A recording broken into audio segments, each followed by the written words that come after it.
Targeted attacks on Hindu minorities, on their houses and lives in Bangladesh have been on the rise in the last 18 months. The same people who are saying justice for Hindus or Hindus khatre mein hai, who will outrage of what happens in another country to a Hindu worker, seem to have no time, my friends, to call for justice. Expressed in this blog are hosted on my own website, are strictly personal and do not reflect the views of any. Namaskar, Merry Christmas. Hello and welcome friends once again to Straightbat, my weekly video blog where, as the title suggests, I comment with a straight bat. This week we've seen plenty of outrage here in India, rightly so I might add, over the lynching of Deepu Chandra Das, a factory worker in Memon Singh in Bangladesh. Initially, we were told that Deepu was killed because he was accused of blasphemy by Islamists. Now, according to some reports, it might have been a case of a factory dispute with co-workers that went horribly wrong. Either way, the authorities in Dhaka have much to answer for, because the fact is, Deepu is not an isolated case. Targeted attacks on Hindu minorities, on their houses and lives in Bangladesh have been on the rise in the last 18 months. And the growing influence of Islamic radical groups should concern the people of Bangladesh and the subcontinent.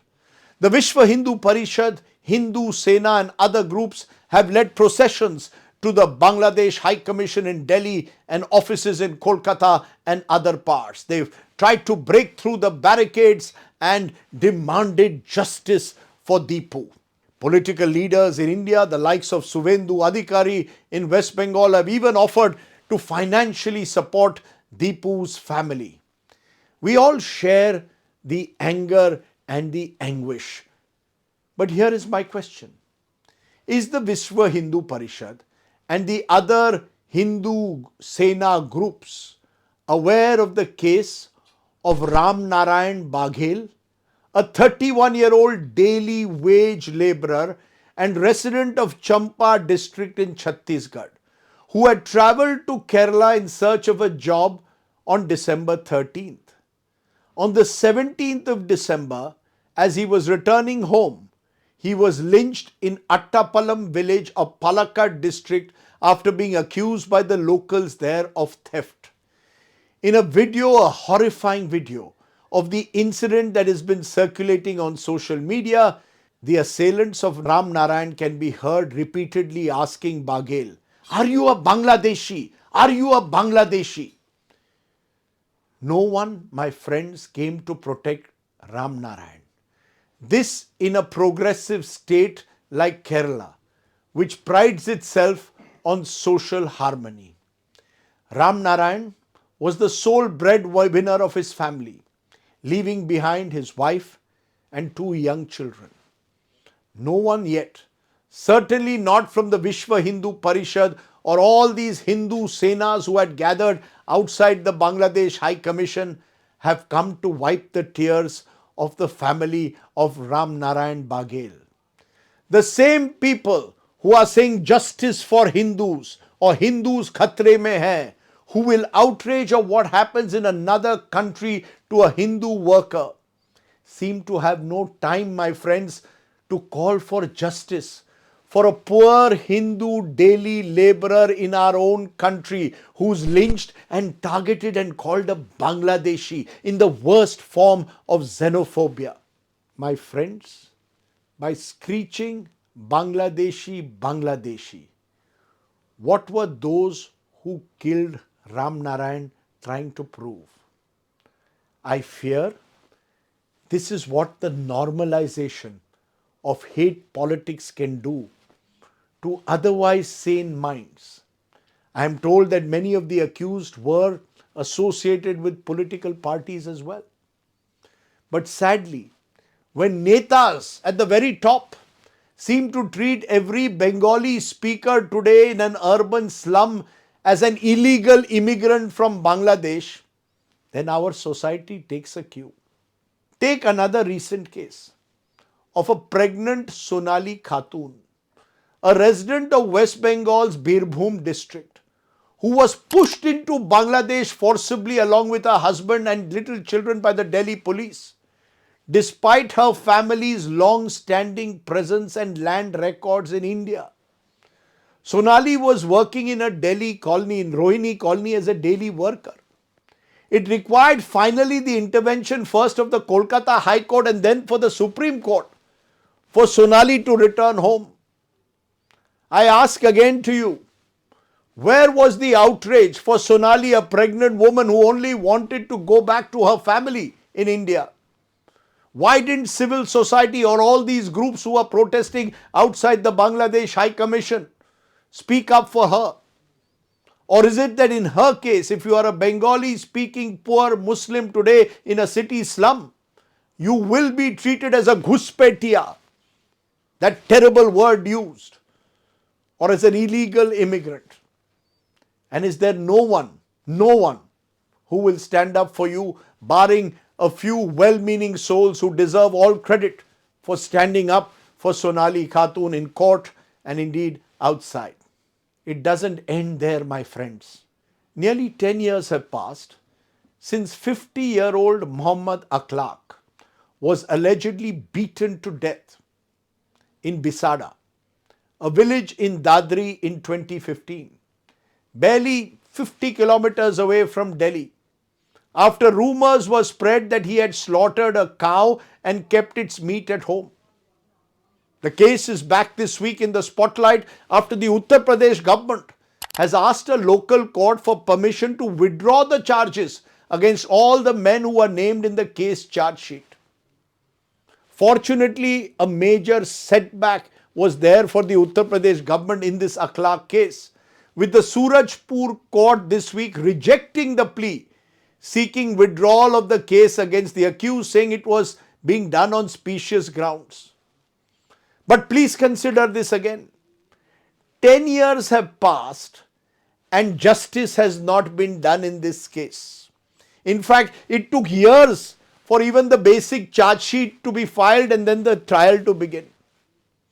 Meanwhile, Akhlaq's killers are out on bail and his family is too petrified to even return to their home in the village and now live outside.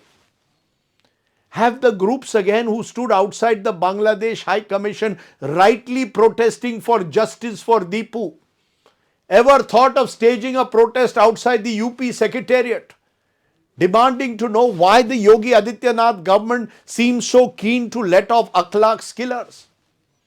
Or is it that these killers are politically influential and therefore no action is being taken against them? Or is it the UP government's case that no one killed Akhlaq? Remember the movie? No one killed Jessica also. Fact is, my friends, we are horribly selective in when we choose to outrage. Deepu Das deserves justice, but so does Sonali Khatun. So does Akhlaq. So does Ram Narayan Baghel. Akhlaq was lynched just outside Delhi, and we won't speak up for him. Truth, my friends, is Hindu lives matter like Deepu's? So do Muslim lives like Akhlaq. Let me now turn to another shocking visual that also played out this week. This time from Jabalpur in Madhya Pradesh. A video circulated, first on social media, showed a visually impaired woman at a prayer meeting ahead of Christmas in a church being abused and then almost assaulted by a Bharatiya Janata Party leader, woman leader, in front of the children who were part of the meeting. Who was this leader? The party's district vice president, an Anju Bhargava, seen assaulting a visually impaired woman, accusing her falsely of being engaged in conversion. Shockingly, a policeman there was just standing by and watching this play out. It was reprehensible and shameful. And yet I didn't hear any VHP or Hindu Sena or BJP leader condemn it. Instead, a VHP representative came on my show and actually defended these actions and defended the growing attacks on Christians ahead of Christmas, where someone's Santa Claus cap is also removed. This, my friends, is the darker side of a new India, a culture where self-styled vigilantes and their political patrons, I repeat, self-styled vigilantes and their political patrons can get away with impunity because they are seemingly above the law of the land. Yes, we have every reason to be concerned over the rise of Islamic extremism in neighboring Bangladesh. But have we ever poised to confront the enemy within? Those who use hate speech repeatedly and violence to target minorities in this country. Let me say this again. Hindu lives matter. So do Muslims. So do Christians. Indeed, every life matters irrespective of religious denomination. It is only when we apply the rule of law equally to all will we have the moral authority to call out our neighbors. We, or certainly I, don't have any agency to rein in the extremists in Bangladesh. That is for the Dhaka government to act, and we expect them to act. And if they don't, we must call them out. But I do expect my government to act against anyone who targets a fellow Indian on the grounds of religion. And yes, my friends, as long as my only holy book is the Constitution of this country, I will keep speaking up.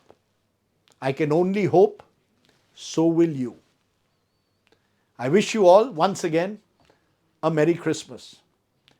Thanks for watching. Do subscribe to my YouTube channel for many more such videos.